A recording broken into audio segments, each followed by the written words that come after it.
before you find out, oh, this is in fact cancer? Thank you, Victoria.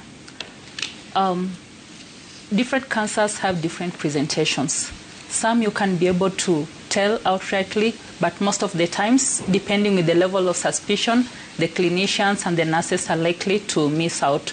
So there has been training for the primary healthcare workers through the Ministry of Health and the Cancer Institute to try and empower people to increase the suspicion index. For example, if you go to a lower level facility, you'd find somebody coming with maybe a breast swelling, and depending with the knowledge of the person there, they may just say, keep observing.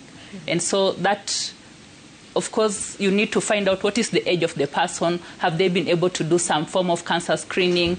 And as a clinical person right on the ground, you need to be able to do clinical breast examination and refer the person appropriately, whether for ultrasound or a mammogram, depending on their age. Then you find other cases, for example, cervical cancer.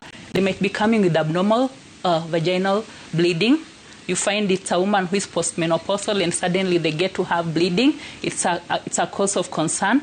And of course, even for other ladies, when they're having bleeding that is non-stop, as you had one of our team members, survivors, saying that she had a lot of discharge. So it could also be discharge, false smelling, and after looking out on other diseases, you need to be able to screen. So these are situations where then the nurses and the healthcare workers at the lower level need to do cervical cancer screening. They need to also alert the communities to be aware that you always need to do cervical cancer screening, and that is also planned.